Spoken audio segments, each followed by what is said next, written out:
গলায় ফুলা ভাব দেখলে সতর্ক হন। আমাদের গলার সামনের দিকে অবস্থিত থাইরয়েড গ্রন্থির কাজ হলো হরমোন তৈরি করা। কয়েকটি কারণে গলা ফুলে। এর ১ নাম্বার কারণ হচ্ছে খাদ্য ও খাবার পানিতে আয়োডিনের অভাব।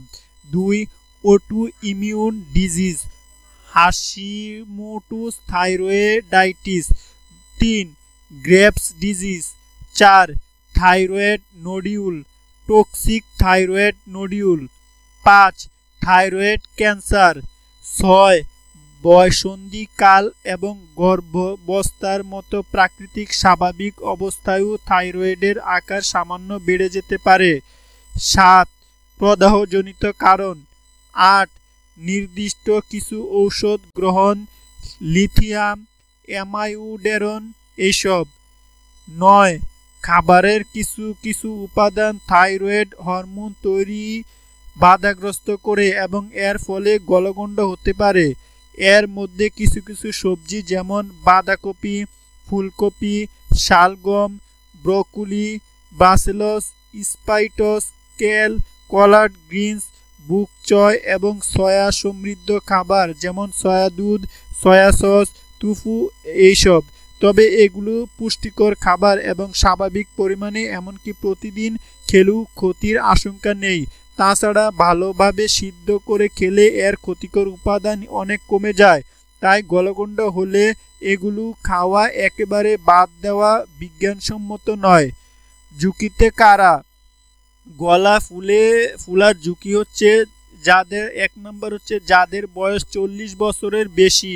২ পরিবারে কারো হয়ে থাকলে তাদের আশঙ্কা বেড়ে যায়। ৩ সমুদ্র থেকে দূরবর্তী এলাকায় যাদের বসবাস, বিশেষ করে যেখানে খাবার ও পানিতে আয়োডিনের পরিমাণ কম। ৪ নারীরা বেশি আক্রান্ত হন। প্রেগন্যান্সি, মেনোপজ অবস্থায় বেশি দেখা যায়। ৫ অন্য কোনো রোগের কারণে আগে মাথা বা গলায় রেডিয়েশন থেরাপি নিয়েছেন এমন ব্যক্তি। লক্ষণ হচ্ছে ১ নাম্বার গলায় ফুলা বা চাকা ভাব, সাধারণত ব্যথাহীন। ২ খুব বড় হলে খাবার গিলতে বা শ্বাস নিতে সমস্যা হওয়া। ৩ খুসখুসে কাশি। ৪ মাথার উপরে হাত বাড়ালে মাথা ঘুরা। ৫ কণ্ঠে কর্কশতা বা স্বরভঙ্গ। চিকিৎসা হচ্ছে গলগণ্ডের আকার, অবস্থান, উপসর্গ এবং কারণের উপর নির্ভর করে চিকিৎসা পদ্ধতি নির্ধারণ করা হয়। ক্যান্সার না হয়ে থাকলে এবং হরমোনের মাত্রা স্বাভাবিক থাকলে, যেহেতু ছোট গলগণ্ড লক্ষণীয় নয় এবং সমস্যা সৃষ্টি করে না, তাদের সাধারণত কোনো চিকিৎসার প্রয়োজন হয় না। তবে নির্দিষ্ট সময় অন্তর ফলো আপ করা প্রয়োজন হয়। প্রয়োজনে সার্জারি করতে পারেন বিশেষজ্ঞ চিকিৎসক। গলগণ্ড হয়েছে বা হচ্ছে মনে হলে সংশ্লিষ্ট চিকিৎসকের কাছে যাওয়া উচিত। আমাদের দেশের অনেকেই এই ব্যাপারটাতে বেশ অনীহা প্রকাশ করেন এবং এর জন্য রোগীকে ও তার পরিবারকে শেষ পর্যন্ত যথেষ্ট ভোগান্তি পোহাতে হয়।